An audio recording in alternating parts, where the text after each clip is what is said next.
everybody, and welcome back to the final episode of How to Get Away with the JD. So it's been fun giving you guys 10 episodes this year. Shout out to the Rona, because it's probably the only reason you all got 10 episodes.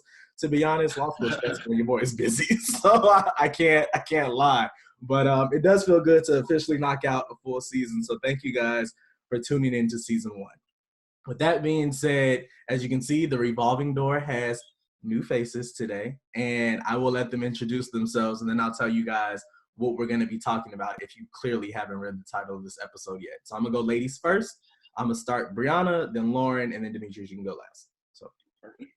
So my name is Brianna. I am a second-year law student at Mizzou Law, and I am excited about this episode. Hey. All right. Well, I'm Lauren Smith. I am a soon-to-be graduate of the University of Missouri School of Law. I got 15 days before I graduate in quarantine. It's your girl. Listen, I'm right there with you. My name is Demetrius McLeod. I am a graduating third year also at the Howard University School of Law. You know, I'm counting down the days too before this virtual graduation and that JD is conferred. So this is the real How to Get Away with the JD. I am trying to get away with my JD. They got they out the door. But today I brought these guests along because I think this topic is really important for the pre-law students, right? I mean, law students, I'm sorry, y'all are here, it's too late. You've been suckered. But for my pre-law students, you have time. And for those of you making the decision, I think this episode will help you guys out a lot. So the title of this episode is What I Wish I Knew Before Starting Law School, right? And I think the quick summation is don't do it. Right. Get out. Don't do this to yourself. But in all seriousness, I think this conversation is going to be pretty insightful to you guys, just because as minorities specifically, and I really like how this worked out, there's a lot of things looking back at it that I kind of wish I knew. There's some things that people told me that I didn't take as seriously too. So I really just want to open the floor. So before we get to the nitty gritty of what you all wish you knew before starting, right? Because that's too easy. I can't give it to you. I can't give it to you easy like that. Mm-hmm. My first question is, what did that wait period between taking the LSAT and getting that grade? Like what was going through your mind in that initial stage? Like Brianna said, I don't wanna. What was that initial period for y'all? Like how did you feel? What did you do? So for me, I took the LSAT twice. And so the first time I felt decent. So like once you leave the room after the LSAT, like I didn't think about it. And once I did things, and when the score came out, I'm like, well, I could have done better. So then the second time, I didn't have any type of expectations. I studied, I put in the work, but I'm not going to lie. When I left that one, I felt defeated. So that wait period was like, it was torture. Mm-hmm. And when I got that grade back, it was torture. So for me, I like, it just depends, because like, I don't know, for me, it was torture the second time, but the first time I was chilling because I didn't want to think about it. But then like when you take it the second time, you have more to think about, because it's like, okay, well, I wonder if I did it better this time than I did the first time. Whereas when you take it the first time, it's just like, well, what's done is done, you know? Man, like Brianna said, I took the LSAT twice, and I found out about the LSAT late, like surprisingly. So for my year, I took it. The LSAT was in early September. I had just started LSAT prep, all of that stuff, self-help in June, trying to read the books off of please don't try and just read the books by yourself. It just does not work. And if it works for you, great, but it didn't work for me. So I ended up having to enroll in a prep course that was supposed to be like a crash course 3 weeks before the exam. Again, don't do it. That was awful. My mama wasted hella money, but luckily the program allowed me to take it again if I needed to, which I needed to retake it. It was not a good score. I could tell that I was not disciplined. I was just trying to figure out what does it look like, and coming in with that mentality instead of like, oh, I'm taking the exam, like for real this time. So the wait period for me was a lot of, I don't know, with the beginning of, what was it, early October is when I got my scores back. So I was kicking it. I'm like, senior year is lit. I found my score out while I'm outside on Stankowski Field. And I was like, okay, well, we need to go back and reevaluate. So the turnaround period for me, I figured out that I should have been studying again in the wait period. I should have been keeping up with the prep and kept going in case I needed to take it again, which was the case. So, but when I walked out of the exam the second time, I felt better, but I also was like, I really don't care at this point. I'm ready to go. I've been studying my behind off. All my friends are helping me. I hate it here. I hate it here.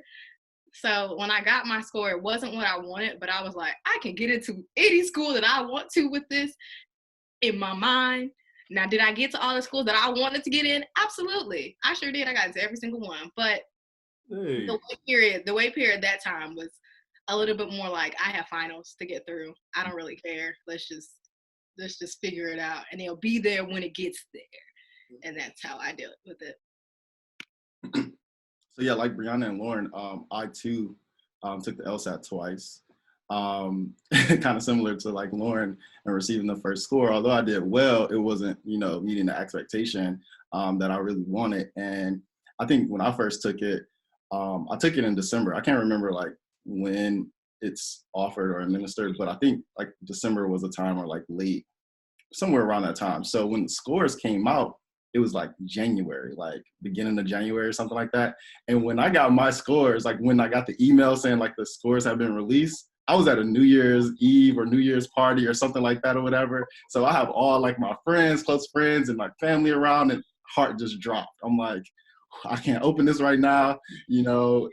Stuff is going on where you're not in your best mind, emotions probably blurred. I'm like, yeah, no, I can't open this right now because who knows, what will happen after. So, after a couple of days, regained myself and opened it. It was fine, but it wasn't, like where I wanted to be. In my mind, I was shooting for the sky because I'm like, I need to get money and I'll have like these expectations in schools. So I'm like, I can't do this right now. Like I have to like figure out, a better plan to study again and take it. And at the beginning, initially, like while in school, I was doing Kaplan. So like Lauren said, like my parents had spent like $1,500 on a service, for this study tool that I actually hated and didn't find helpful at all. Well, I'm not gonna say at all, but it just wasn't what I thought was the best help. So I'm like, I can't, apply right now. I was also preparing to graduate, so I really wasn't sure if I wanted to go directly into law school. I had heard that it was best to kind of get some like work experience and, maybe take, a year off or whatnot. So I was still trying to figure that out and see if that was something that I wanted to do. So I didn't apply right away. That then turned into like a year and a half, 2 years before I eventually end up like retaking it and applying, which I appreciate a lot, actually. I'm so glad that, I took time off and worked and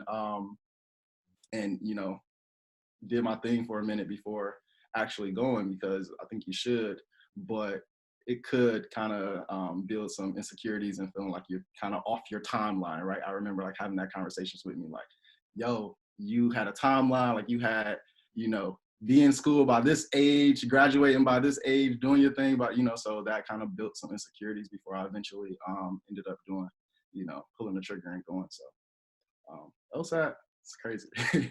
I was gonna say, I think that's a great point because reflecting off y'all's answers, now that I think about it, so I was in 24 credit hours both semesters of my senior year, and so why? What the hell? I was finishing 2 degrees. And I had started my econ degree during junior year, and so I wanted to graduate on time. Gotcha. And so I had to get approval from the deans to take that many credit hours. And so I was studying. My studying habits had went down going into my senior year. So like I self-taught myself because I couldn't afford any courses. And so when I took it the first time, I did decent, but the second time, because I had coursework and, your GPA matters a lot as well. So, that second time took a hit. And so, it was pretty bad. And I was thinking about your experience when you, kind of said after leaving, the thoughts that you had and, okay, it's over with. Although that's like always like the goal, like I remember leaving and of course, like the test has been submitted and you don't know how you did, but you just confident in the fact that you performed well. I'm like, yo, I have to do something to get my mind off of it, because if I continue to think, like, it's so hard to like not think about, like, you're then trying to see like, okay, did I solve this game correctly? Or like, oh, it's just hard to do, but you have to figure out a way to just let it go. And it's the same throughout law school, I would say. When entering in an exam, it's like, it's done. Oh, well, we're getting there. Yeah. That's the point we're getting to. But I find it really funny that all of us took the LSAT twice. And we'll only take the bar once. Listen, one and done. One and done. Hallelujah, because that's not it. That's not it. But I do, like, when I took the LSAT, I took 2 years off, so I took the LSAT during my gap year. What's funny is I didn't know. I really didn't know about the LSAT. I really didn't know what it entailed. I just knew like, oh, it has like these sections and you have to do it. So I went and I took it right off a whim. I did pretty good the first time. Like when the scores came out and everything, I said, oh, okay. But like just talking about like that initial reaction after walking out, you all felt anxiety. I said, I don't know what the fuck just happened. Like I don't know. I don't get it. And like I felt bad because like you get the breaks in between, right? On one of the breaks, this one poor girl, like this poor white girl, she was like in the hallway bawling. Like she could not, like the proctor was trying to like tell her like calm down, it's okay, you have like 2 more sections. One of them doesn't even count for real. Like he was just really trying to make her calm. Yeah. I'm sitting here watching her and I'm just like, should I have that level of anxiety? Should I feel that way about this? Am I doing this wrong?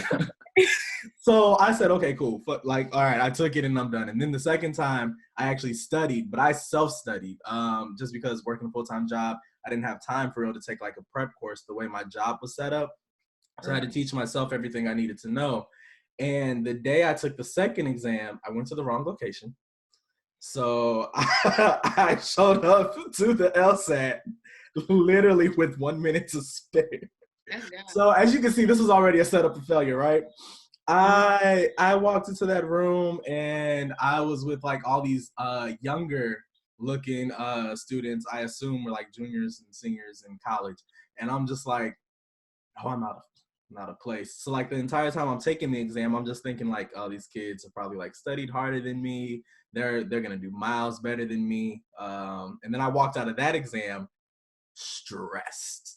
When I say I went to Buffalo Wild Wings just to get the little special that they had, like, and nobody really goes to Buffalo Wild Wings for the drinks, right? It was down the street. I went. It had like, first stop. So, and then I got the exam score back. I did good. I did better than the first one. And so I'm like, it's really interesting because to y'all's point, you don't know. So there's really no point to stress yourself out, right? Like you won't know until you know. And then after that, you can adjust accordingly. But my biggest tip, and I've always said this since I started, was to tell people, take the LSAT as early as possible, just in case you have to take it twice. Especially if you're interested in like going, because the December LSAT, a lot of law schools tell you is like, oh, the last chance like LSAT, if you're trying to get into like the fall admission cycle. I think there's a February one now. I don't know what the breakdown is for all these LSATs, right? But for like the more scholarship money you want, it's easier and earlier to take, the better it is to take it earlier. And so for anybody watching, biggest tip to come from me probably the best tip to come from me today is to make sure that you know when you want to go to law school. So if you're going to take the gap year, 1 or 2, if you're going to go straight through, Jesus bless your soul, make sure you know what the LSAT schedule looks like so you know when to take it, just in case you have to take it a second time, because you want to maximize your chance at money and then also your admission chances when you're looking at all these different schools. And read the instructions before you get to the exam. I forgot to mention that, oh my God, and I want to say the first exam, someone was dismissed. They kicked her out. And this is before we started. It was like, all right, you may use your watches. If you have a digital watch, it needs to go. It should have went out before. Put your little pack of stuff, your little gallon size bag underneath your desk. That's it. So I'm sitting there ready to go. I look behind me. She's debating with the proctor, and he's like, I told you not to have that, and you have it, so you need to go. The other proctor in front says, and begin. I'm like, she just got kicked out. And then thankfully, the second time I took it in December, Erin, who now passed the bar, amen. She took that with me, and she almost got kicked out because she had mechanical pencils. Oh. And so thankfully, they had extra pencils because she was like, I'm not gonna leave. Like, that's Erin. I'm not leaving, and y'all gonna give me extra stuff because I paid my money, and I'm gonna sit here and I'm gonna take this stuff. So she got her pencils, thank the Lord. But if they say no mechanical pencils, bring a number 2 pencil. No mechanicals.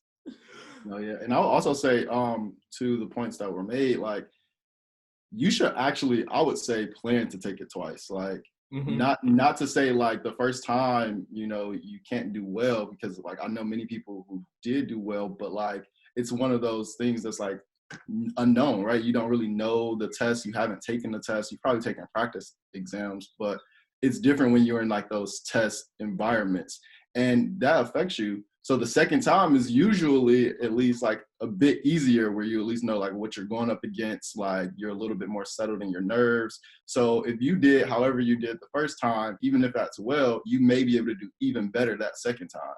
And, you know, maybe you'll do so well that you don't even need to do a second time, but I would at least plan and prepare. Like you said earlier, Lauren, like you didn't like continue studying, you know, and I think that if you do continue studying, if you plan for that second time, you can do even better. So I would even give that advice, like probably plan to do it the second time until you get those results and you feel like you settle and secure, because you can do even better. And that leads to more scholarship money.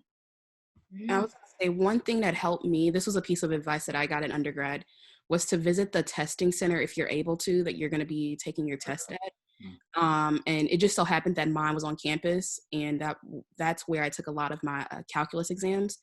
And so leading up to the exam, I went in there if it was open, and I sat in the room to get a feel of how the chairs were, how cold it is, because that room was freezing. And then prepare yourself for distractions, because you have to make it through the test. So I had my roommates do some of the most crazy things while I was taking my practice exams. So they would drop pencils on the floor, cough a lot. So just preparing yourself for those mental distractions, because it's going to happen. Like, I remember in one of my exams, there was a guy in there who was coughing up a lung, and I'm like, are you like, go get some water. Like, are you okay? Yeah. So just prepare yourself mentally for those distractions prior to going into the exam, and it can help you just fight through the exam. You dealt with the corona before the corona even hit. That's crazy. Right. Wild, right? But I mean, measures though, man. So these are all good points, right? So I'm going to fast forward on the timeline a little bit. You've taken the LSAT twice. You're done, you're submitting your law school applications, and now you're just waiting, and then you get in, right? So you start getting your acceptances, your denials, your wait list. I got them all, so I'm okay with saying all that. But once you got accepted to your law schools, however many, whatever that looked like, what was the decision-making process for you? Like, what went into you picking the school that you chose, and why?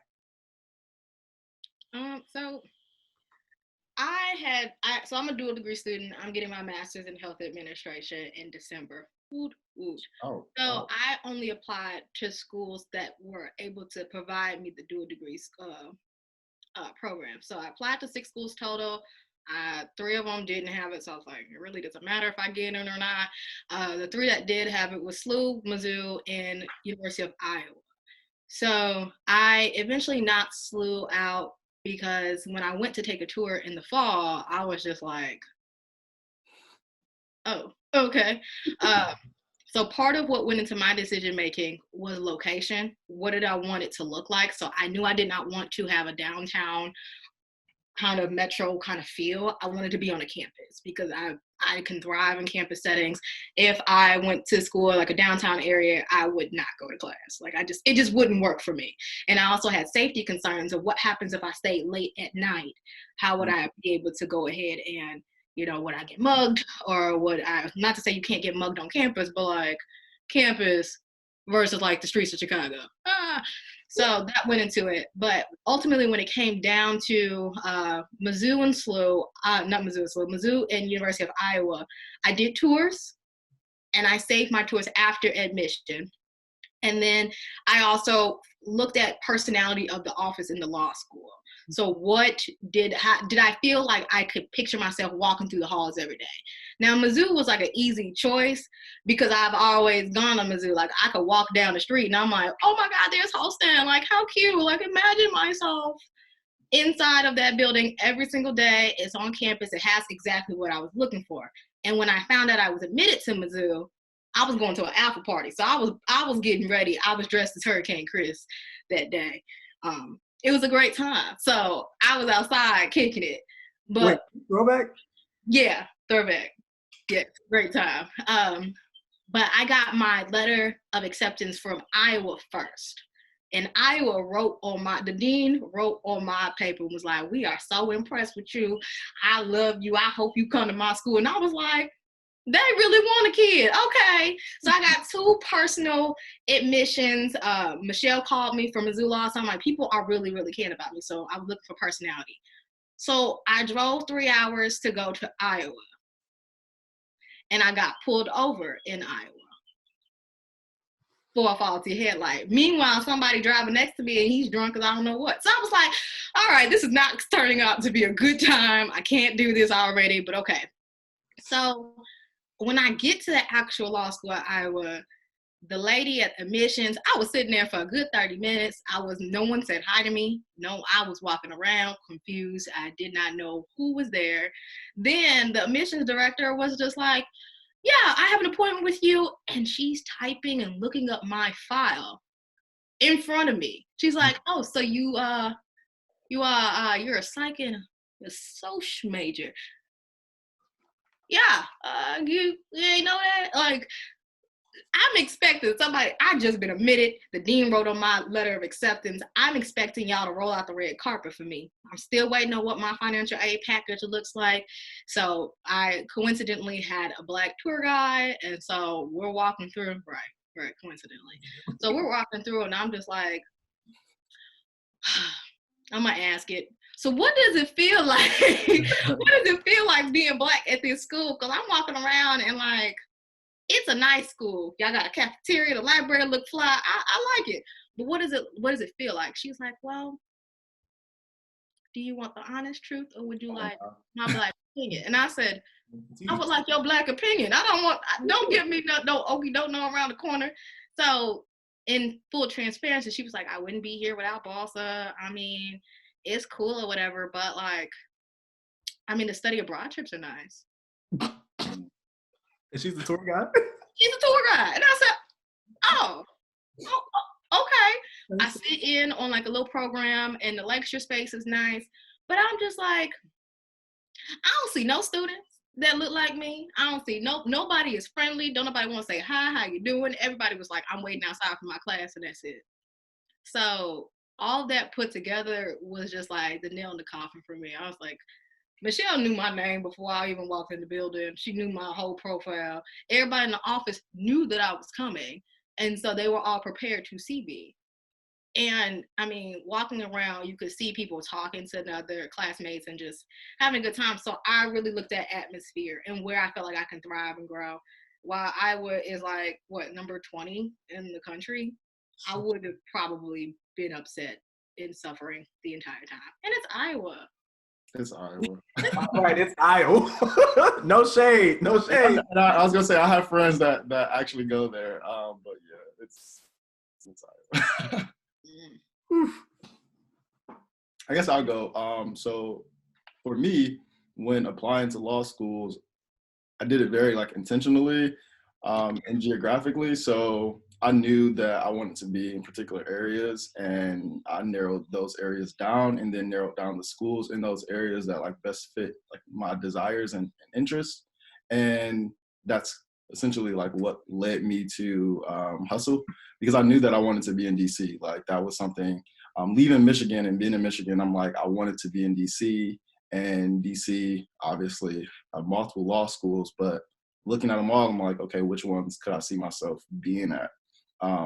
And that was pretty much how I did it. If I hadn't gone to DC, I probably would have stayed and went to a Michigan school, which also could have been great.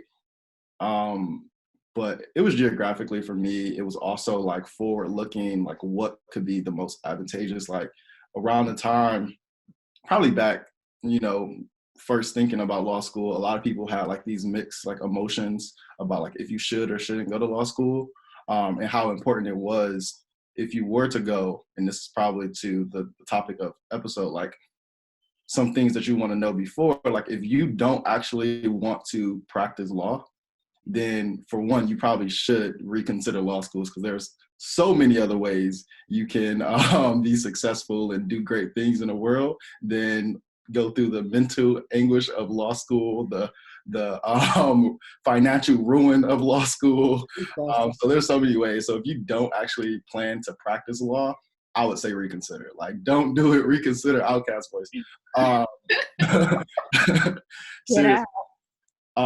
So I really wanted to see like where forward looking would be the best like fit in getting me to that place and meeting that goal. And initially, like when, you know, considering law, I wanted to do like so many different type of, because I didn't know that there was like these particular like buckets of law that you can practice. I just knew lawyers did law, and you know, we're lawyers and they do it all. So I had to start narrowing that down and figuring out, okay, what schools were best in what areas, and what areas were most recruited from what schools. And I pretty much put that into the playbook too, and eventually obviously deciding to go to Hustle. And it's been great. Like, I think that it's met like all the needs. Of course, there are always like pros and cons to every decision.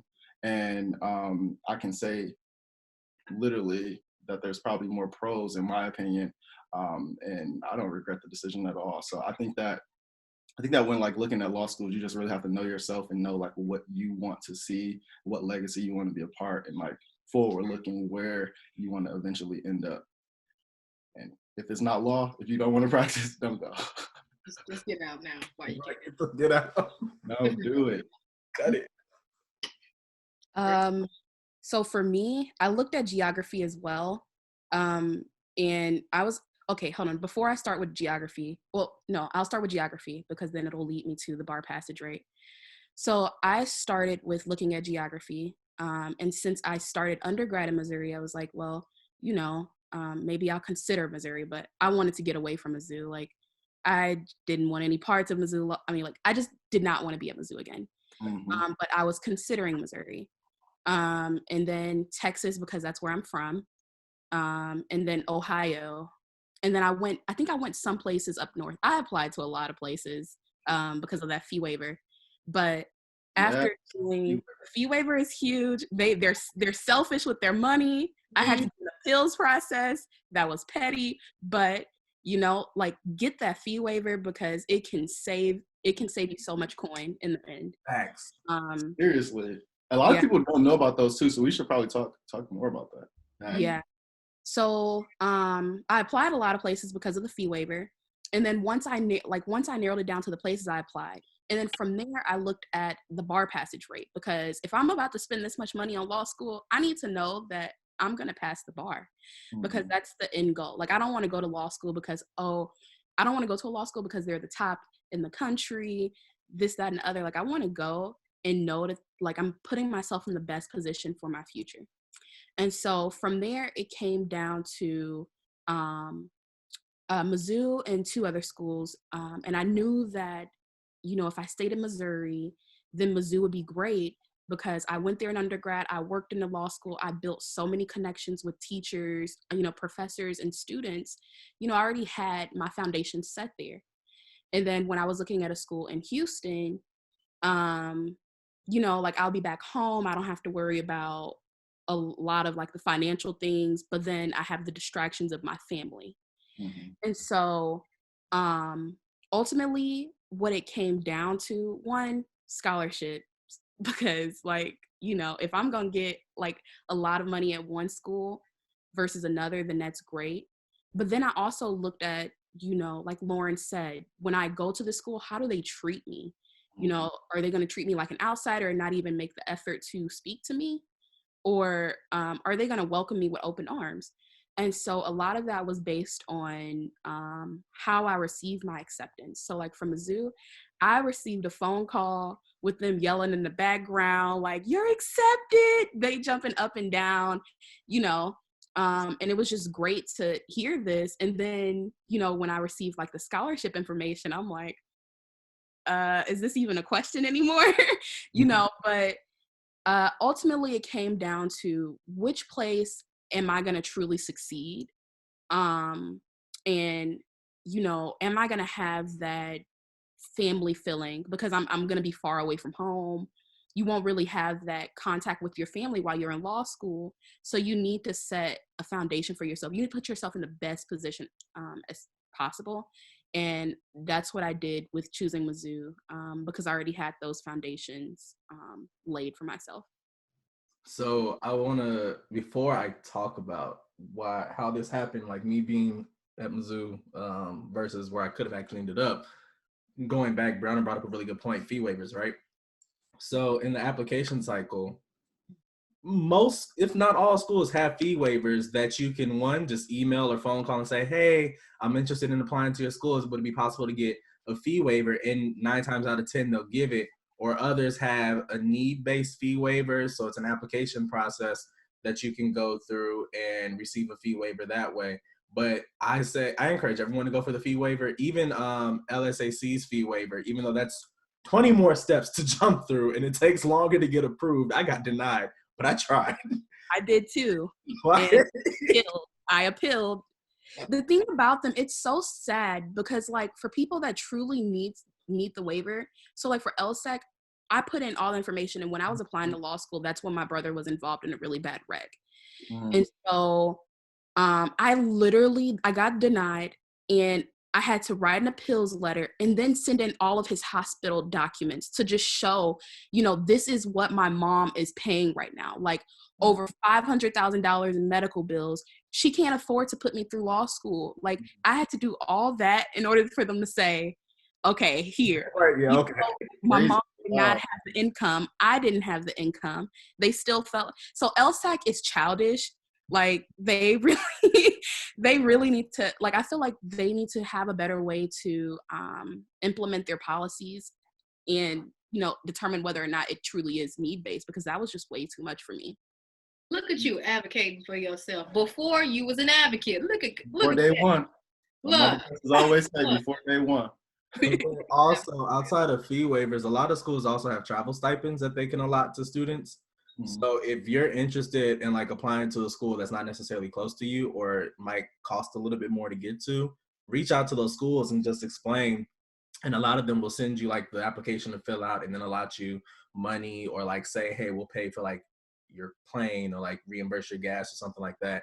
So make sure you guys like know the schools you're applying to and ask the questions like, do you have a fee waiver? Would it be able, if I'm interested in visiting, do you have like a travel stipend? Those are things that I think help open the doors to more law schools for you instead of like closing yourself off to what you know. Because I'm a big advocate. I'm always an advocate, especially when I worked my job before coming back, is you can't choose a school if you have never seen it or at least know the environment, right? It's always my thing. So every school that I actually applied to, minus one, I took the time out to go see. And it's okay because I didn't get into the one, so my money was well saved. Don't worry about that. Right, so it's fine. It's cool. But for me, wow, I chose Mizzou ultimately. Obviously, here we are 2 years later. But before Mizzou, it was Mizzou, John Marshall, and there was a third. Those are the top three, right? And when choosing, I went to John Marshall first, at least from what I remember. I went to John Marshall first for their Admitted Students Day. And like, I really like the environment. He's gonna kill me. I also ran into Yoshi that day, suited and booted. And I ran into somebody else from my high school that I didn't even know was at John Marshall. So I was literally with them for most of the day, right? Went, talked to them, talked to some of the students that they knew, got the lay of the land, as they will. And I really like John Marshall. The building was nice. It was relatively new. The people were really nice. The classrooms seemed spacious. And then I went to Mizzou for a visit, and I had Lauren as my tour guide, right? And so we're going around. We're not even talking about Mizzou at this point. We're just like catching up because I haven't seen Lauren since undergrad. And so we're catching up. She's telling me about her experience of being Black in the law school. And I coincidentally ran into every Black person in Mizzou. It was a coincidence, I swear. Every Black body in Mizzou law I saw that day, right? And so we're talking and chatting, and I'm just like, oh, okay, y'all aren't bad people. Learned like some of them were Greek, so we were talking about like Greek stuff too. And then I said, okay, Mizzou law, like a really cool place. And then scholarships came out. This is what made it hard. So John Marshall gave me a really good scholarship, and I think this is where the third school got bumped that I can't remember, so clearly it doesn't matter. But John Marshall gave me a really good scholarship, and I said, okay, I can stay home, save money there so I don't have to spend an apartment. I can get like the Metro monthly pass and like just travel back and forth. And then I also thought it's hard for me to study at home with everybody at home. It was already hard working from home, right? So that started to play, and then I said, okay, let's see what Mizzou does. 2 weeks later, Mizzou comes knocking with a pretty healthy scholarship. I will say that. And I said, can I come back to Columbia for 3 more years? Just 3. It's only 3. It's not like the worst place on God's green earth, right? I'm familiar, which was something I was really happy about. I knew the area. I knew some people on campus. I like the people in the law school for the most part. Okay, let's do it. So here we are, a crevice away from 3L. Get the hell out of this jam. So already. I also say when like visiting, because I definitely think you should take time to go and visit. Like I think that's important. And I think when visiting, you should actually find time. And I think most law schools during tours may allow it, but you should sit in some classrooms. You should sit in classrooms. You should speak to the professors. I think you should do all those things so you can get like a gist of like how class is held on an ordinary day. Mm-hmm. And like it gives you exposure on what that looks like or what you could expect. And I think that was also helpful when choosing law school and just being able to feel the environment and like the love and community. Like I think those things are all they're all important, and you can't necessarily like get that feeling if you don't go. So. Were all the schools you applied to HBCUs, or it's Howard? No, yeah, Howard was the only one, the only HBCU that I applied to. Oddly enough, I mean, probably because it's Howard, but yeah, all the other schools, I went to undergrad in Michigan, like PWI, like all the other schools were PWIs. And I actually got scholarship money that was bigger than the package I received at Howard for many reasons, but like I took all those things in consideration too. And still inevitably chose Howard because it was just worth like the experience. Everything was just worth more. And I can also say like the HBCU experience undergrad versus like what you get in law school are completely different. I think a lot of people go to like HBCUs and professional schools thinking that it would be the same. Of course, there's a lot of elements that exist that still would be the same, but at least for Howard, I can say our law school is completely located in a different part of the district than the undergrad, like the Shaw area where the undergrad campus is. I'm not sure if you all have visited ever, but everything is usually over there in like the Shaw area, Howard Undergrad University. The law school is completely on the other side of the district, like located in another area. So we're kind of like siloed even from a lot of the other, HBCU environments as it relates to Howard. So that's another thing that's kind of different. But yeah, Howard was the only one. Interesting. So this would typically be the time, and I think I've joked on almost every episode at this point, post-Rona, that we would do listener letters, right? But I don't have to, because this episode is because of listener letters. One of the biggest questions that comes in this inbox on the daily is like, well, what should I know before starting law school? And so I said, well, let's just make it an episode to talk about things that we did or wish I would have done differently or known before walking into this lion's den that they call law school. So thank you all for whoever sent in all those questions. We really do appreciate that. Since this is the end of the season, if you guys want to send in questions for next season, there will be a season 2. So make sure you guys send those in to Alexander the Great Pod, P-O-D, @gmail.com. Next season, we will have practicing attorneys. You will see your boys at 3L. I'm claiming that. Hey. We'll also have, I'll be traveling a little bit more. Definitely travel. Hopefully traveling a little bit more. So you all will. You already know my experience. You got to travel. Right. Actually, what's funny is, so I have a model for 3L year that he has gladly, and it's literally, I want to be out in the streets. #FreeL. That's my move. #FreeL. I love that. Yeah, FreeL. You gotta be in these streets. I promise you. It's the best way to live it. Brianna, hope these streets, but this is just hell now. The streets are clear now. They're closed.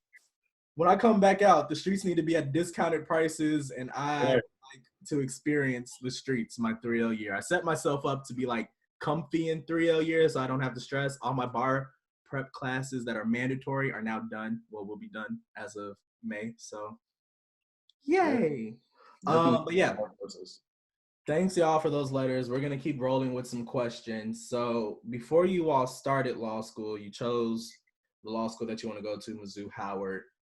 Did you all do anything to prepare going into law school, or like how did you spend that time leading up into orientation? Let me get this book. Go ahead, Bree.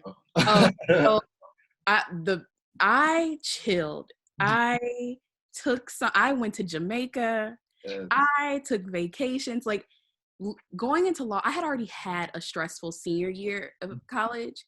And so once I walked that stage, and, you know, like I knew that I was going to come into a stressful situation because, like I said, I worked in the law school. So I had mentors in the law school who told me about the law school process. They told me to just take this summer and relax because once you start law school, you won't have a summer like this anymore.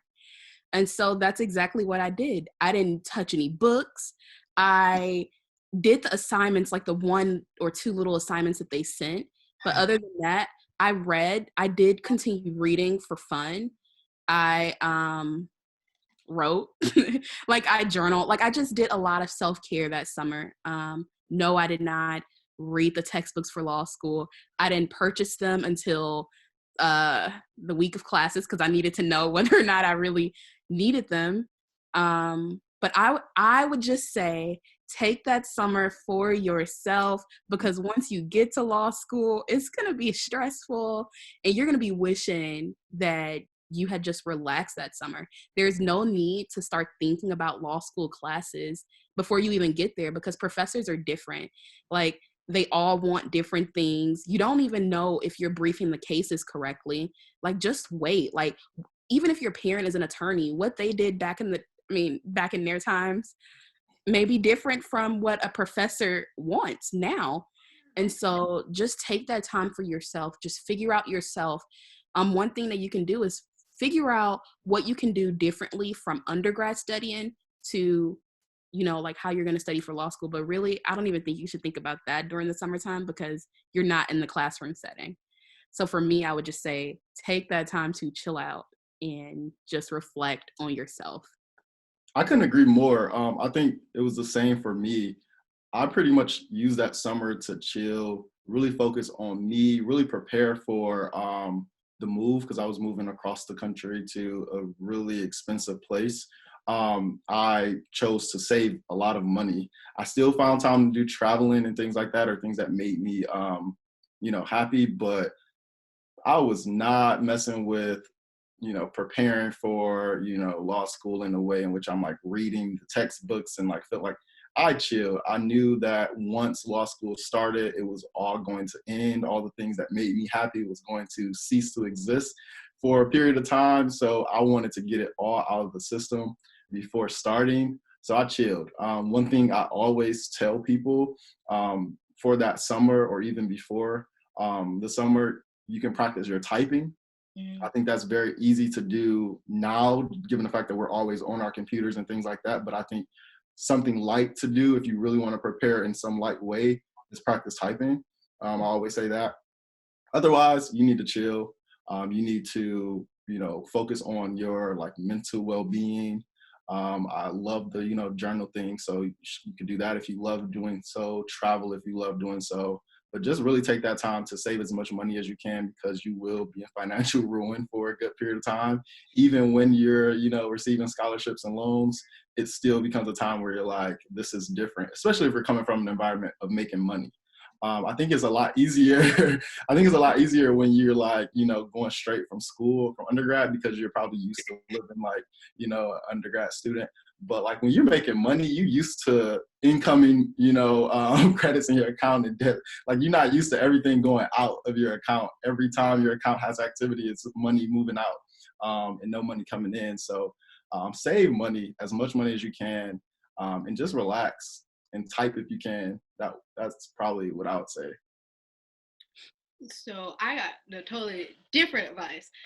Summer 17 was lit as I don't know what. I was outside kicking. I had an internship out here making coins that I could just go to a house party and just have fun.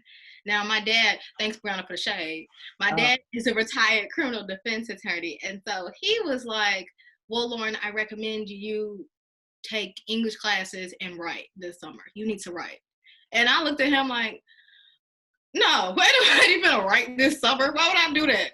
Now, I should have probably did it. I probably should have. So if you're a junior right now and you're like, I really want to go to law school, maybe pick up like an extra English class or something. Now don't dive into no British classical stuff that's like Shakespeare. You don't need that. Like just be able to start an essay and get through it quickly without having writer's block, because I'm procrastinating because I have writer's block now on a paper. Also, my dad gave me this book. It's called 1L. And so 1L was a story about the turbulent true story of a first year at Harvard Law. Now let's see how far Lauren got. I got to page 26. Not a whole book. Yeah, I got to page 26. And I'm not sure what I would have done had I finished it or what it would have told me. So if you are interested in this book, I will give it to you for free. Because I'm sure it had everything I needed inside of there. Now another thing though is that my summer was cut short because my dad got sick before going into 1L year. So I was hanging out like, oh shit, do I really want to? Can I actually go to law school? So I was doing a lot of like trying to figure out what family life looked like. So a lot of adjustments and a lot of emotional times were ahead of me, but I still tried to figure out. So beforehand, if you can keep in communication with the law school, now I wouldn't say message every day, but like keep in tune with the admissions person so they remember who you are. And so if you have any concerns, like, hey, like for me, I had to call and say, Michelle, Jeff, can y'all like defer me real quick? I'm not sure what it looks like. I'm not sure if I'm going or if I'm going to be here. Can y'all, is my spot on hold? Can y'all do that for me? And I was also applying for my master's program at the time. So I was like, so overall, I mean, kick it, enjoy. If you don't have a life strategy, kick it really hard, enjoy. That's all I did, for real, honestly. I'm gonna show you what I did. Please hold. I'm weak. Not please hold. Oh, not please hold. Y'all pulling out books and stuff, man. Dig it. The Sudoku. All right, so I thought I was being educated, right? These are books. I will explain them. So I got this book, the writing guide, because before, and I tell people this all the time, before coming in, I was a biochemistry major. So walking into law school, writing looks different for me. And I didn't know what the hell legal research and writing was like. That one little assignment Brianna's talking about in the that we got in the summertime, I sat there and I looked at that shit for at least 2 days and said, what the fuck? Like, what do you want? So I just wrote something, and to this day, I don't know if I got placed in the remedial class or what. Not the other section, no. Please. So like, Wait, the fact that they have those. it's okay. I don't know how the section breakout worked, but I was around a lot of smart people, so I tell myself it was Man, okay, me too. I was confused. Yeah, no, it's okay. Them Negroes could write, so that's it. Then I have, I don't even know what the hell's in. I never opened this book. So if anybody would like this book, I'll give it to you for free. Right. I don't know. So maybe you can benefit from it. And then we have Acing Your First Year of Law School. And I did read this one because it was short. And I read it on the beach. So Look at that. I traveled though, for real. Like the summer summer 18. I traveled. I went on vacation with the family. This is also back when I had adult fun, so I had a little bit more flexibility in the things that I could do. So your boy brunched quite a bit. Brunch culture was. I miss a brunch so much. Can't wait for the outside to reopen. I just would like a good bottomless mimosa and like a really good live DJ. Just one. Can I just have one bottomless, please? Ooh, that next brunch is gonna be crazy. When I tell you. And I'm filming it. Nice little day party attached. Listen, I just DC. I spent my time outside. I was out in these streets. But I mean, like, I agree with everybody. I wouldn't stress for like those entering law school. I wouldn't stress over trying to read the cases or, oh my God. Not even brief cases, because you don't even know what a brief is for real before like law school. What's the case? You gonna look. Honestly, know nothing. Regardless of like how many attorneys you've had in your family, how many friends you have that either go to the law school you're going to or like are in law school, period. You yourself know nothing. Not damn thing. And your family not the one taking your exam. Exactly.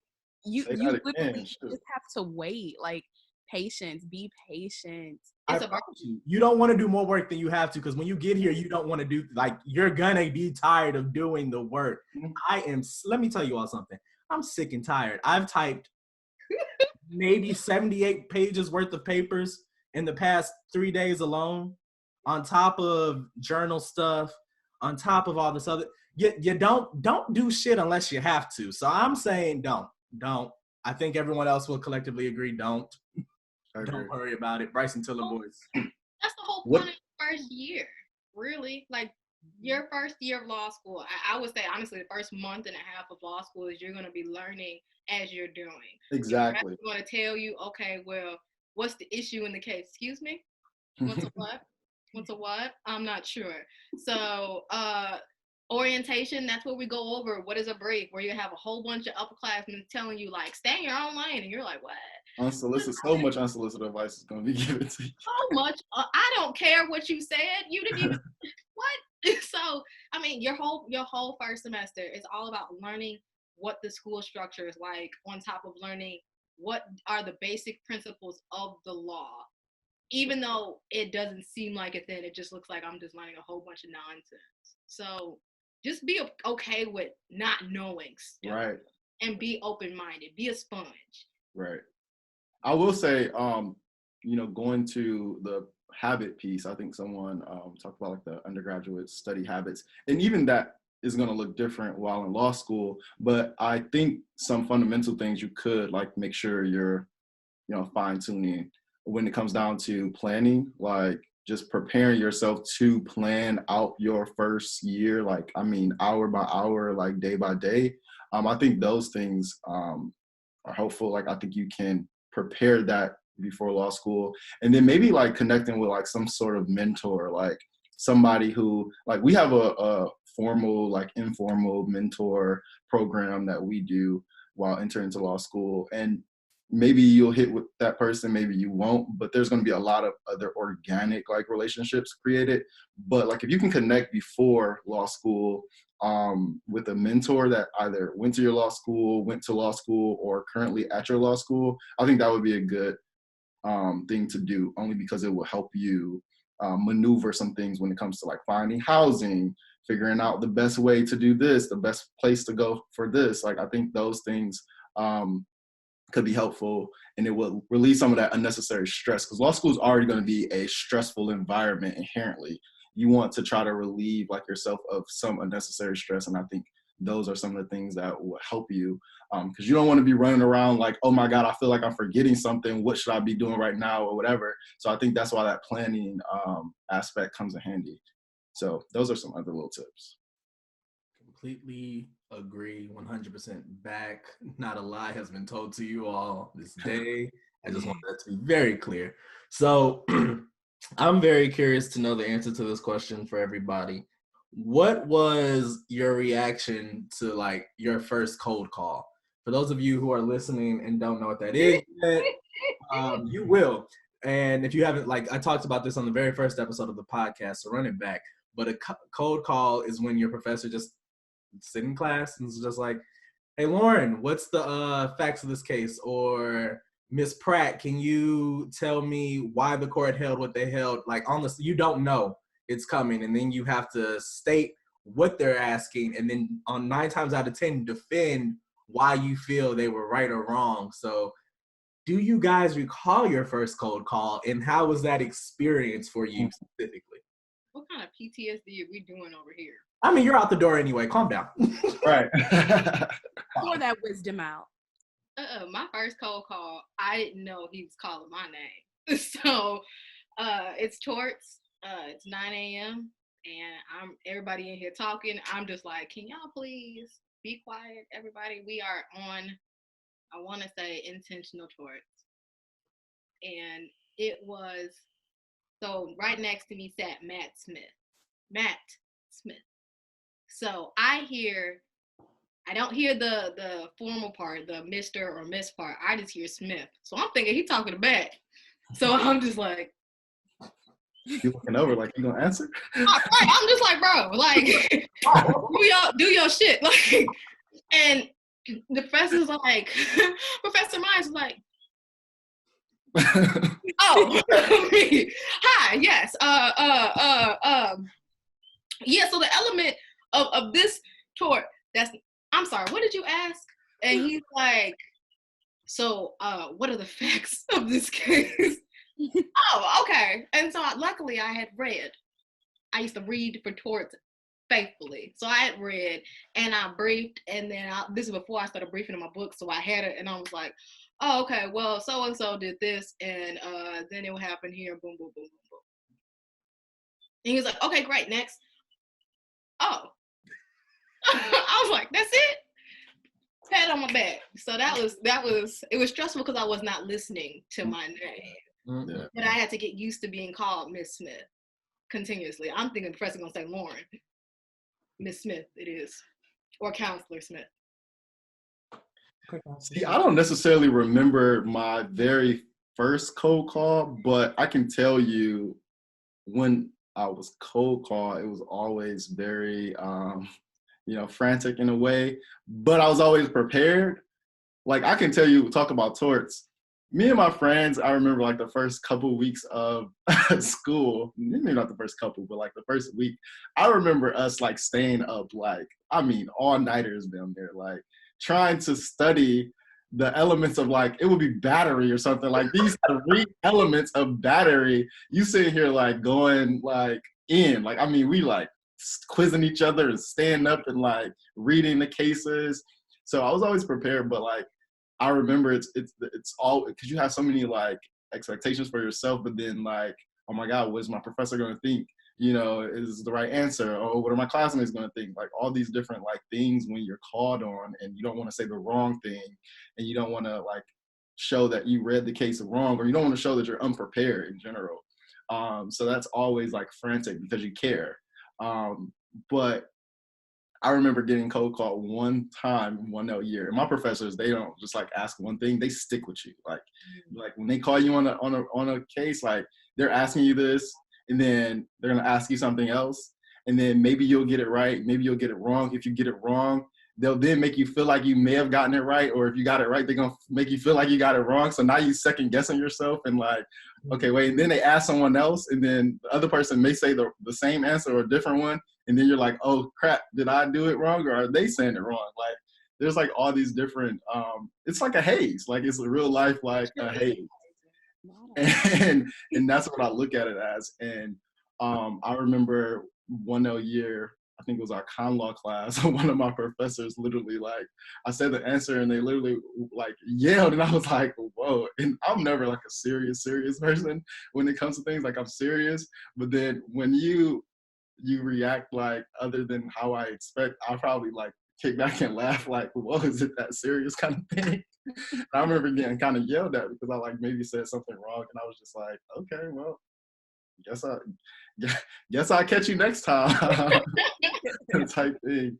But no, cold calling is a very interesting haze, I would say. I agree. For me, I don't remember my first cold call, but I do remember Civ Pro, and me and Phelan had almost every 1L class together. Every 1L class except for like the subsections. Whenever I would get called on in Civ Pro, I almost never really like, I didn't have that confidence to answer the question. So I remember every time my Civ Pro professor called me, I would look around like, is he talking to me? That's kind of bad. But I tried to answer the questions. I did. I mean, I knew the answer. I just didn't know how to articulate it. So that's something I had to do first year. But I remember specifically one cold call that people talk about till this day, and it was in torts. And our torts professor, he has been my mentor since undergrad. And like in contracts, we could do co-counsel. So I remember he asked me something, and I had just met with him in his office hours, like before class, like right before class.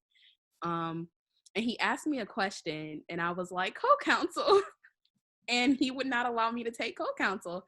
He literally sat there with me the whole class, and he was like, you know the answer. And I said, Dean Mitchell, I don't.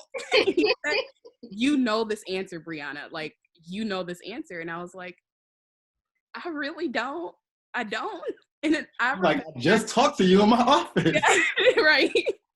And so I remember distinctly people texting our 1L group chat, and they felt so bad for me. And I'm like, yo, like, don't feel bad for me. That was a growing experience. Like, right. I had to experience that moment in order to make myself stronger. Because like I said, in Civ Pro, I really wasn't confident to answer the questions. Even though I knew the answer, I didn't know how to articulate it. And Dean Mitchell really did help me. And then from that point on, I was able to, you cold call me. Okay, well, I know the answer. And even if I don't, then I'll try. But it just gave me that confidence. So yeah. I know Phelan remember that day. I do. I really do. It was so bad. And I'll sit behind him, I promise.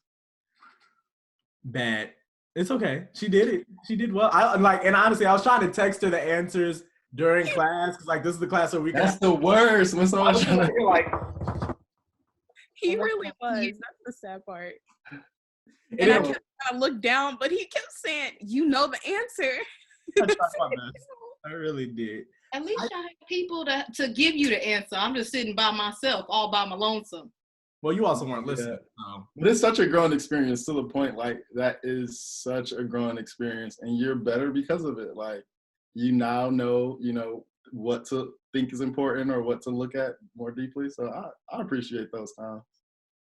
I don't know if I recall my first cold call. Yeah, I don't think that. So I don't think I recall my first cold call, but I can pick any class at this point where it's been an interesting cold call for one reason or another. But I guess I'll stick with the theme of torts, right? God, good old Dean Mitchell.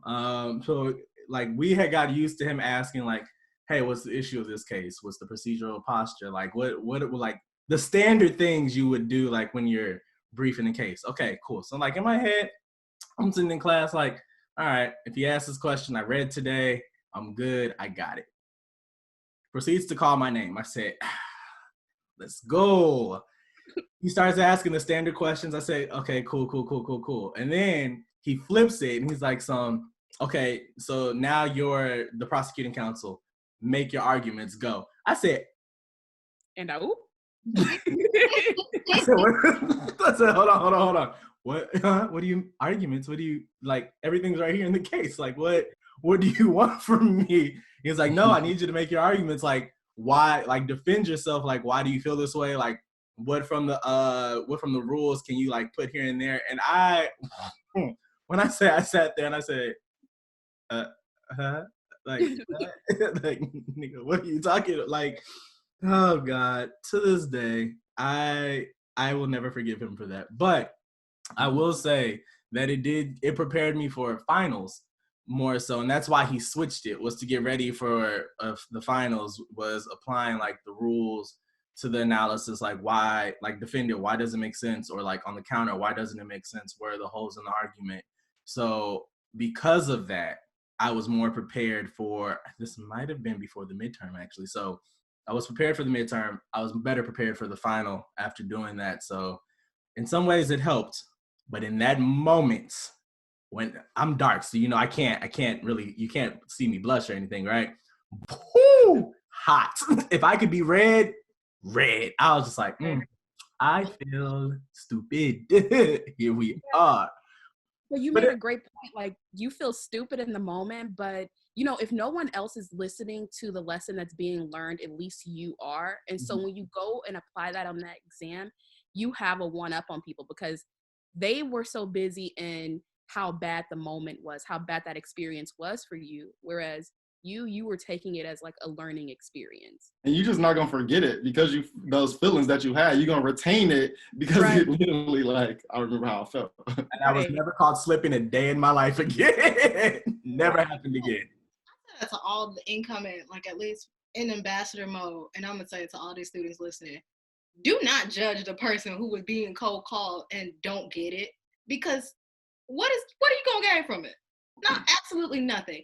Making fun of a classmate because they are floundering or they're struggling does not help you. If anything, it exposes how much of a crappy person you are. I remember a cold call in contracts where I'm struggling. I don't get contracts. It doesn't make sense to me. Yes, we have a promise. Somebody reneges, whatever. And Professor Gottberg was just understanding, like, she was like, Lauren, can you see me after class? And I was like, yeah. Okay. And she's like, I could tell you're struggling. Can you meet with me? So some professors are really going to use cold calls as a way to identify this student is struggling. How can I help them? That's the whole point. It's how can I help? And so had any of my classmates, and maybe they did, but I don't know anybody say it to my face. But anyway, had any of my classmates, made fun of me that day for struggling, that's just a reflection on them. What do you gain from somebody else not winning? I don't see law school as a competition where I want to be the first, because that's not going to help me. I want to be the best lawyer for my clients. And to go off of that, it isn't a lose. Like you because you failed to identify the correct issue, or apply the correct rule, or whatever it is during a cold call, like that determines nothing when it comes down to where I am now and growing through this experience, and where I am come to that exam. Like, speaking of contracts, like one of my best friends in law school, we joke about it now and and laugh, but like we can recall to a time where she was so like flustered because of, again, how our professors sometimes like go back and forth, that she felt that way about a simple question like, who's the plaintiff, who's the defendant, right? And you know how sometimes the party, the appeals, like switches, so like, the party names and all that, like we were spending a good 5 minutes, and you can imagine like these awkward moments and feelings when you can't even answer the question of who's the plaintiff and defendant, and just imagine like what that can make you feel. And then you got people trying to tell you the answer, type you the answer, or okay, is this and that Quimby or whatever. Like it means nothing. Like it literally means nothing. When I talk about this person is the smartest person in the school, damn near, like MJers on top of MJers, like those moments define nothing. Like it literally means nothing. So for you to judge somebody or laugh or kick, like snicker, like it means nothing, and that does nothing but show that you're just a crappy person, because it determines. I want to fight some of my professors. It wasn't Wells, it was Brock in our class. Oh my God. Professor Lambert would not leave him alone. I was at the point where I was like, Lambert, that's enough. Because now you're taking the cold call. We don't even know what you're talking about. I don't get it. So if I don't get it, and then everybody down the road looking at each other like, so what part of the hypo are we on? Where are we? And I'm just like, can you please stop? Because he's trying to work with you, and it's not like he's getting anything wrong, but it's like, it's hard to follow. So at one point, you start defending your classmates like, look, professor, keep it up. Right. keep hurting my classmates' feelings, and I'm gonna have something to say. Because if you could do it to them, I know for a fact you're gonna try and do it over here, and I'm not for it. Hey, you know what you sounded like earlier though? Y'all know that Gabrielle Union video? What did you gain from that? What did you gain? What did you gain from like that in that moment? I felt you. I felt you spiritually, right? So we're nearing the end of the episode. I promised my guests I wouldn't keep them long. So I have two final questions. And I'll start with the first one because the last one's super duper obvious given the title of the episode. But my first question for you guys is why? Why do you want to be an attorney? Why do you want to be a lawyer? Why are you doing, or in your cases, did what you did to get here and move forward? What's your why? It's the first time, I want everyone to know, this is the first time nobody has responded quickly to a question I have asked today. So, gotcha. I'm usually really quick to answer this question, actually. I feel like I've thought of my why so many times, and like my purpose, and like walking in the spirit that, you know, I'm here for a reason, in the law, I should say also, but it's changed a lot for me. It's changed so many times. The moments of me like considering going to law school changed to why I decided to go to law school when I applied, and it's changed throughout my time during law school. But I think for me, like the why comes down to a simple like legacy. Like it comes down to, for me, legacy. It comes down to being a representation for people that like look like me and people who are harmed in the community and needs the benefit of you know, lawyers. And I say that to both, you know, public interest and even in like, you know, corporate work, because I think both are important. I think both show representation that we're often not, you know, shown or represented in. So I think that's really what it comes down to, me being like a representative for my community, being that hope, being a person that can use the tools that's been around for centuries and centuries to like benefit people who, you know, look like me, being Black and brown people in the community. Yeah, I agree. I mean, the why has changed constantly. I mean, and the why, like, why am I doing this? Why am I putting myself through this? Is a question I ask every single day, even in the most sarcastic ways, but also in the ways when I'm like really, really low. Like, why, Lord? Like, why am I here? Like, what do you want me to do? And so originally the why was just because, you know, everyone said that I could argue my ass off and that I'm just so, I can get my point across. And so at first that was kind of like, I took it as an insult, and I still think I take it as an insult. Doesn't I want to seem argumentative, but I mean, it had to be the turning point for me. It had to be when my dad, so a hospital committed malpractice against my dad. I mean, the administration of medicine should have been through appeal form. It was a continuous drip. It stopped his heart 3 times. And someone asked my 16-year-old sister if she would like them to stop life supportive measures for my dad. She's a minor. And so ever since then, we had a roundtable meeting, and really I looked at every one of them and said, I will be the boss of this hospital when I'm finished. Because at this point, the fact that you treated a Black man, let me break it down. A Black man who's a Black lawyer, who does indigent work, who helps ensure that people are not wrongfully convicted in this community, who has connections with judges and senators in the state of Illinois. Y'all treated him like what? So when I realized that so much was going to be stacked up against me, the fact that I am what, 5'1", I am as dark as can be, I look like I'm 12 years old, like people are not going to take me seriously, but my voice is so much bigger than me. My voice is a lot more powerful, and I believe firmly that everyone has the right to adequate representation. Everyone should have equal and accessible health care. So looking at all of that, I'm like, how do I fight for others? And I need to fight for myself too. So I mean, I'm doing it for a bigger purpose, but I'm really just doing it for myself too. And I'm doing it at the end of the day to give God all the glory. He is ordering my steps. He's got me from point A to point B.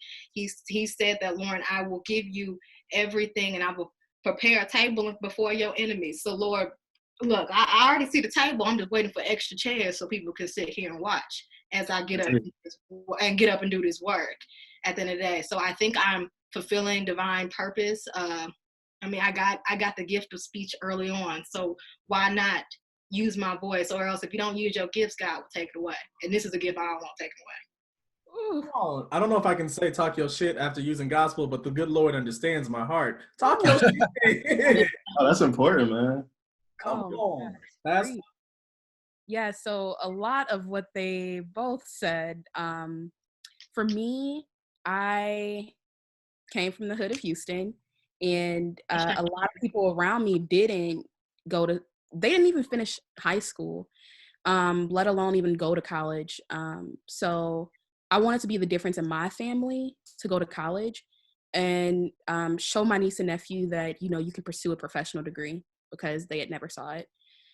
So that was a little bit of my why, but my why derives from like my own personal experiences. And that was the why for me being interested in wrongful convictions. Like Lauren was driven by not only her voice, but by her personal experience. My father figure was wrongfully convicted in Texas. And I had to sit back and, you know, like watch the prosecutor do all of this stuff that could have kept him alive. And all I wanted to do when I was young was just fight for people on death row like him. And I knew that I would need to use my words as a weapon against the system to conquer that. And so that's why I went to law school. Like Lauren, I'm 5'1", but you know, like my words go far. And I not only love to fight for myself in different situations, but you know, like for other people, like I just love helping people. And you know, like I don't know, like that's the reason that I went to law school. And that's the reason why I'm going through all this stuff. Like each day, and 2L year is hard, 1L year is hard. You're going to have times where you just want to give up, but you have to sit there and truly reflect on the reasons as to why you went to law school, because I almost lost so much hope. But then I was like, God put you here for a reason, and he would not put more on you than you can bear. So like, you're here for a reason and you need to fight through this. Like, you are a fighter. And, you know, like you're put in this place, you know, like you're put in this exact place for a reason. And so each day I just remember that. And I continue using my words as a weapon to, you know, like make my way through. It's the only way to get through. So. Come on, Pastor. Y'all got me over here doing my church rock. I can't. I'm over here like, yeah, no, that's so. Oh, Lord, I'm about to play some gospel after this. I'm about to clear. Hallelujah. It's so funny because, like, you know, like we're getting to the place, like me and Lauren about to be out, right? Like we were literally counting down the days before like the degrees conferred. And I like went onto like the Lsat, you know, portal only because like also I'm preparing for the bar. I'm applying to the bar. And your applications have like your personal statements and things like that attached to them. So one of the cool things that I did, and it's so funny because I was also watching How to Get Away with Murder a couple of weeks ago, and they like all like was shown like their personal statements on why they like applied to law school, and I like read mine just to kind of like reflect on like that purpose and why I chose to like go to law school. And there were so many things that were just like still prevalent even today, just like again like a lot of criminal injustices. I had like judicial aspirations to try to like fix the conviction rates and things like that. But then a big thing was like education inequality. Mm-hmm. And I kind of forgot how like important that was for me, and how so many, you know, inner city communities really get kind of like secluded in like this barrier in which they can't even like escape because of these inequalities. And man, just like reading some of the words, I'm just like, this stuff still exists. It's happened for so long, you know, before. And it just shows like, again, those tools that we're now, you know, embodying from our education and getting this professional degree, and how much change we can like put to the world as change makers, and making sure, like you said, our voice is being heard, and we're speaking for those and advocating for those who may not necessarily know their voice, and showing that their voice can be found in existence. So if you haven't done that, I think that's another great way to kind of, recenter and repurpose your why, and just knowing like what motivated you to even apply in the first place. If I read my personal statement, I'm gonna cry. I'm gonna be like, look how far Lord has come. Oh my Lord. I'm a weep. Crying all week. Stop playing. Sometimes it's necessary though, because that ignites that flame for that passion again. Flames. Huh, interesting. But flames. We're just sitting downstairs. Look at that. No, but I mean, like, I asked the question for that specific purpose, right? Like, I think it's hard no matter like what you do, but especially in law school, like if you don't remember your why, if you don't remember like what anchors you to get out of bed and go to class, regardless of if it's in person or on Zoom, like if you don't remember what got you here and like why you wanted to be here, I think it's hard for people to continue, or at least push themselves to continue to do the work, because it just feels like you're less than and you're worthless. And in those moments, you need to know that you're more than capable. Well, Lauren, what is our favorite saying? Me. You are called, you are capable, and it's already been confirmed. Come on, affirmations. So that's why I asked like the why. For me, my why has always been to help people at the core. Like even before I went back to law school, I wanted to go to medical school. And obviously the big part of medical school is like helping people and saving lives. And so for me, coming here, that was like always my base, but I couldn't figure out for the life of me where that was supposed to take me. So I'm sitting in these classes and I'm just like, okay, well, how the hell am I supposed to help people? Okay, public interest. Okay, let's do prosecution, right? Because prosecutors hold the most power. I'd be in charge of like sentencing structures, like different things like that. Like, let me have my hand in that. And then I had to be a little bit more realistic with myself and figure out that I prefer to do corporate work. It's just who I am as a person. My personality meshes with corporate America and that. And so it conflicted with me for a very long time as like, well, Negro, if you want to go corporate, how are you helping people at the end of the day? Like a lot of people don't see how those two worlds can mix with each other. And so for me, I was always very intentional on like some of the applications that I did put out in corporate America, because I needed to know what I could do for people, like pro bono wise, or if their firm or like their business office had something to do. And I got lucky. Brianna knows, Lauren knows. I feel like I've said it on the podcast several times. I got lucky and I got a job at State Farm for the summer, right? You are blessed, not lucky. Sure. Yes, I'm sorry. Blessed to have a job at State Farm this summer. And that's a job that I almost didn't apply for, to be honest with you, because I feel like I didn't qualify for it. And shout out to Lauren for pushing me. But when I applied and I went through like the application process, just like the feel of the office, like something felt right. It felt different from everything else that I had applied and done. And it really made me think like, okay, they're not to be head ass, but they're saying is like a good neighbor. State Farm is there. And a lot of what they do, even after my interviews that I looked in, like what they've signed on to as a corporation and different things like that, really hits to the core of helping people and like trying to better not only themselves as a business and a brand, but also like their employees, the claims that like everyone who's under State Farm's umbrella is taken care of in some aspect. So that's why that's what's helped me reaffirm my why as of late. And eventually, your boy's going to end up at Apple, like, and helping people looks a little different down that road, but like it changes, and it's okay for things to change. And sometimes it's okay for you not to be 100% sure of why you're doing something, right? Sometimes you just have to do it, and your purpose will fall in your lap. And once that purpose falls into your lap, it's up to you to answer the call or not. So I just want to charge everyone listening before I get to the last question. Find your why. And if you're not capable of finding that why, find something that keeps you motivated until you find your purpose. And once you find your purpose, you'll find your passion. And once you find your passion, you're out the door. So just something to think about. So the last question for my esteemed panel of guests, the question that you all have been waiting for, some things we've already touched on, but what do you wish you knew before starting law school? Like what, going back, taking it all back in before walking in to orientation day one and now being where you are, what is something you wish you knew that you would like to impart on anybody who's considering going to law school or about to start their journey?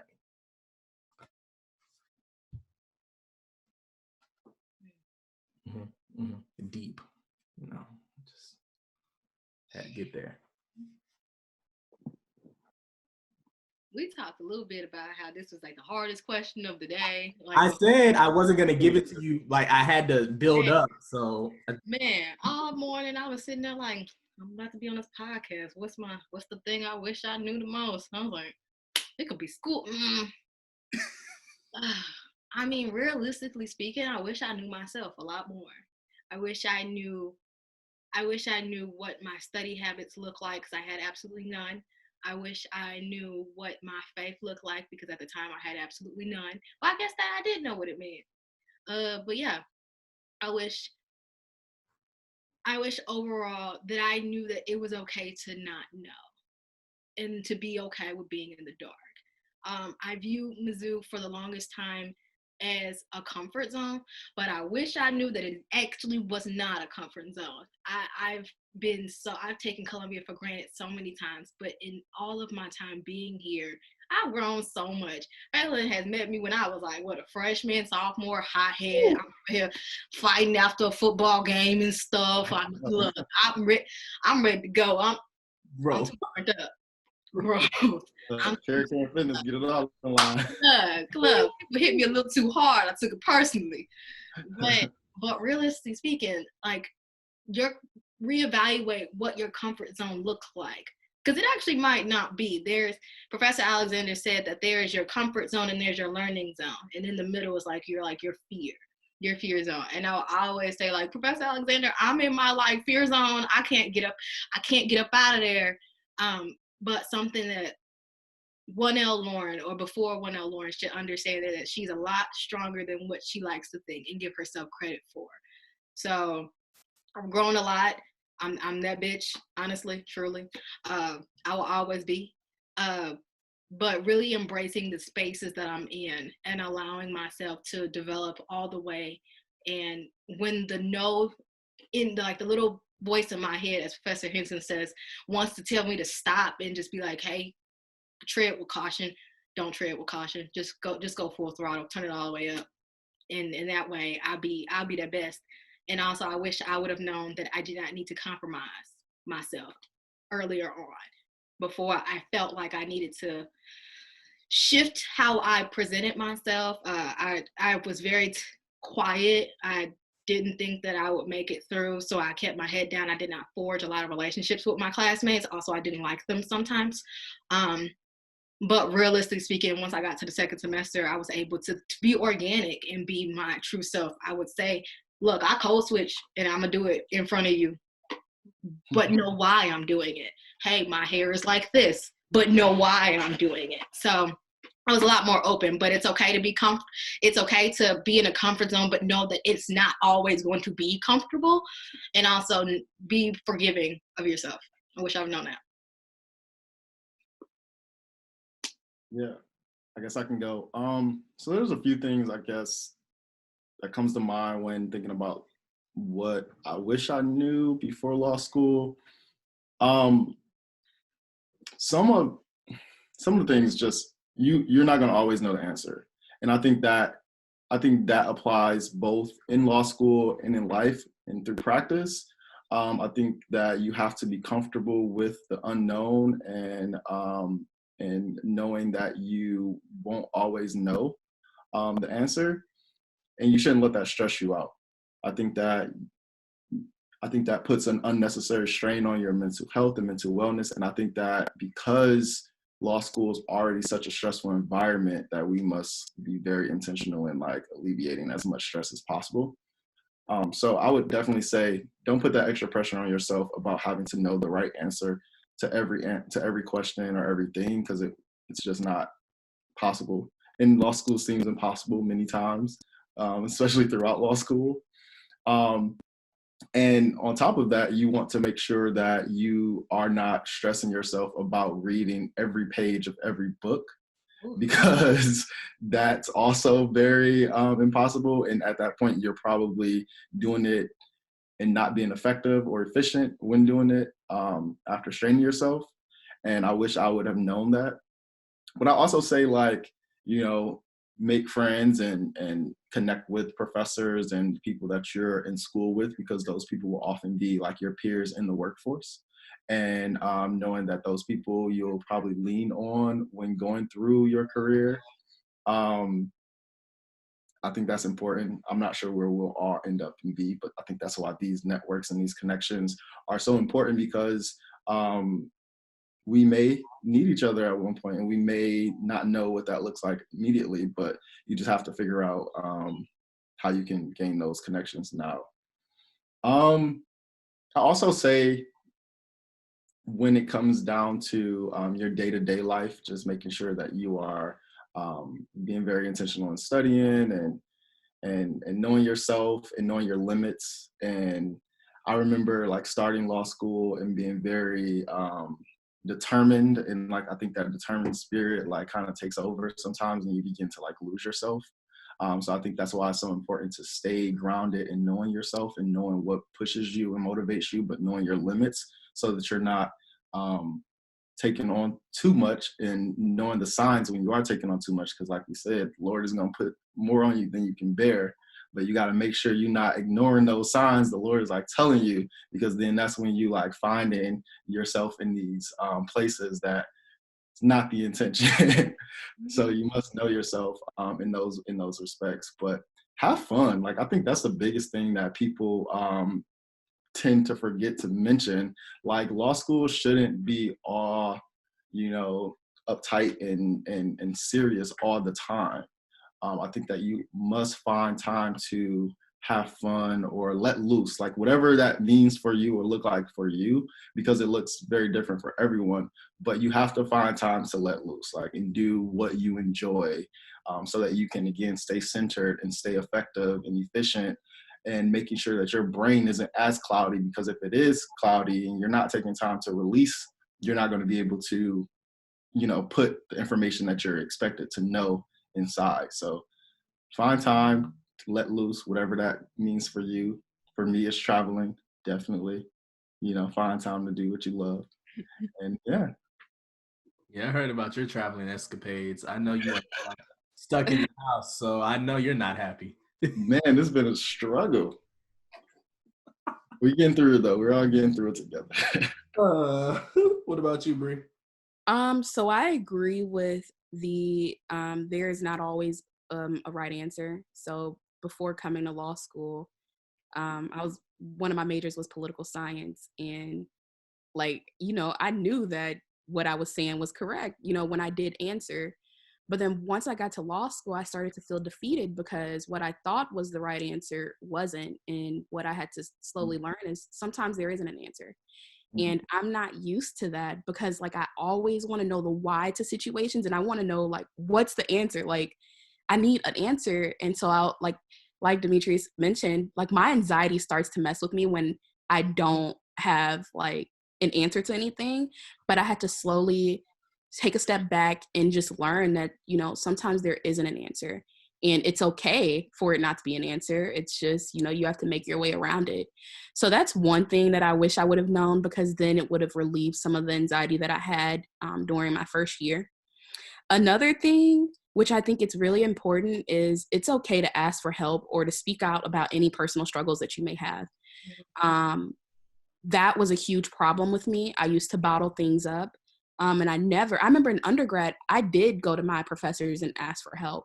But then when I got to law school, you know, I don't know what it was. I was so intimidated.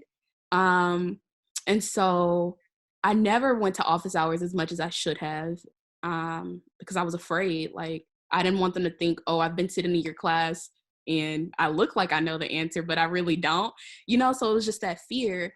And then when I had all of my personal struggles, I bottled those things in rather than speaking out. And so I wish I had taken the same approach as undergrad where I just, reach out whenever I needed help in any aspect. Because ultimately it would have made me a little bit more stronger, because once I started, it was just like, okay, well, I have this support behind me. They're here to help me. So that's one thing that I would have known. And then the last thing is that your grades are not you. So in undergrad, I did amazing. My GPA was amazing. But then when I came to law school, I'm like, you know, am I really smart? And so I started to get defeated, but then you take a step back and you think, I didn't get to the places that I got to because of my grades. I didn't get a full ride to law school because of my grades. I didn't get any of the job opportunities because of my grades, because my grades could be better. And so, like, for everyone listening, do not beat yourself up about your grades. It's only a small fraction of your law school experience, but it's not who you are. And never make your overall law school experience about your grades. It's very important. And like Phelan mentioned about State Farm, they were asking about having the top 1/3 people in their class. Neither me or Phelan are fortunately in that category, but we took a leap of faith and applied anyway, because our grades aren't us. It's about who we are, our writing, and everything else that we have done while we've been in law school, that we got the opportunities that we have today. So yeah, just ultimately don't let your grades determine how far you're going to go through law school, and don't let your grades defeat you. Because at one point that was me, but I had to just rethink everything, and here I am today. Period. Madam President. Period. No, I think that's amazing. That's an amazing one. Great one, amazing. And you have to realize too, you can't always compare yourself to other people, because I think that also places again those. Usually, you comparing yourself to somebody 9 times out of 10, y'all are not equal on so many different levels. You're not equal. So like you can't compete where you don't compare, and it's just like, don't compare yourself, like, period, because that's not you. Yeah, and don't compare yourself to some of the white people in your classes, because you're different. Like, your experience, if you're going corporate America, your experience is going to be so much different than them. So it's just like, do not compare yourself to them. Don't do it. And they might try it. They might try to apply for these diversity programs as well, knowing that they ain't. Let's not even started on that. Season 2. Try to be positive. She over readjust. Jesus. He said these folks out here they tell them themselves, girl. We'll bring that up in season 2. It's cool. Please give me an invite. But for real, everything that you guys have heard is 100% right, especially like the grades piece, to knowing yourself. I think the only thing that I would add, something I wish I knew before starting, is that it's okay not to be okay sometimes. Like, amen. Especially like for my Black men, like, I really want to hammer this home to you guys. There's this idea that you always have to like be okay and be like in this box of like macho and like nothing can phase you. And law school will test the shit out of you from start to finish, like everything in between. And so for me, there were times where I wasn't okay, but I kept forcing myself to say, you're okay, like this is fine, this is nothing, like you've clearly done worse, you'll get through this. And I don't think it led to like some of the best healthy coping mechanisms. And I've talked about this earlier on the self-care episode, but there's so many things that happen or can go wrong in law school, and they feel like they're magnified when they do, because you're just under so much stress and this pressure to excel. And then everyone's heard the saying, twice as good for half as much. So like, you're going to these different schools, you're competing with all these different people, and like, for some reason, when it doesn't happen for you and it's happening for somebody else, or it's happening in a different way for somebody else in that moment, you catch yourself comparing yourself, or you catch yourself like doubting yourself, and then it all just crashes in, right? And so for me, that's happened more times than I care to count in the past 2 years. And it was it was about really talking to myself like, okay, why do you feel this way? Like, what is it that's making you feel that you have to be okay when you're not? And when I got comfortable accepting that I didn't always have to put on, like Lauren and Brianna have seen me cry probably for the first time this year at National BOSA over a position, right? Like for me, it was more than just the position. It was what it came with. It was what it meant, the things that I wanted to do. And when it didn't happen for me, I felt slighted and I felt like, well, clearly I'm not doing something right or like doing something wrong. And I wasn't okay. And letting that barrier down, let other people be there for me in that moment. And you don't always have to be that person for you. Build a network, join organizations, do different things that put you in a comfortable position. So when you're not okay with yourself or you're not okay with something that's going on, you have somebody that you can go talk to, somebody that you can vent to, even professors and staff at your universities, wherever you guys choose to go. Get to know them. They care, like they really do. I've sat in the Dean of Admissions office, JR. I've sat in Dean Mitchell's office, and I've either cursed, screamed, bawled my eyes out, if not all three at the same time, in their offices, because as a Black man and seeing other Black men who've done what I've done already, having them in those positions, it's affirming for me, but then it also helps me let my guard down to say, well, how did you deal with this? Or like, what's your advice on this? So once I started letting more people in to the experience and letting them into like my feelings, it became easier to be less okay with having to be okay all the time. And I just really think that's a misconception that you always have to be like smiling and happy. There's some days you just don't want to be, and you don't have to be, and that is okay. Just make sure that you have a system that's gonna back you in those moments so you have somewhere to fall when you're gonna fall. Because honestly, and I think everyone can say at some point we've all fallen in law school. Like it happens. So make sure y'all have somebody to fall to. That's it. That's my piece on that. But that's it. That's all. But I appreciate you guys for stopping through for real and like dropping gems and talking with everyone, especially on the finale. It feels different to start something you said you're gonna do and see it all the way through. So thank you to everyone who has listened to season 1. I really appreciate your support. Shout out to Anchor for giving me the opportunity to streamline this process and give you guys all of this content. Also, shout out to ATG Media, because that is who I am housed under, which is my media brand. So it is nice to add something to the media brand itself with the podcast. So like I said, guys, this is the final episode of season 1, which means there will be a season 2. And hopefully, 3, but I need to get to 2 first, you know what I'm saying? 3. I'm trying to be a free L, remember? Free. Free L. It's gonna be the streets. Can't wait to be in the streets. I'm gonna go visit D in Chicago because he's gonna be there. Yeah, come here. Where's the brunch? Look, we got him. Rooftops. So thank you all for tuning in. We really appreciate your support. For anyone listening, if you guys have any topics you would like to hear covered in season 2, make sure you email those to alexanderthegreatpod, P-O-D, @gmail.com. Once again, alexanderthegreatpod@gmail.com, so I can start curating that for you guys, because next year I want to make sure that I can't say next year, later on, hopefully in the fall, I want to have some practicing attorneys on here. Maybe you might see some judges, and then you guys might see some of these faces again. Who knows? But the gag is, hopefully, we're in person.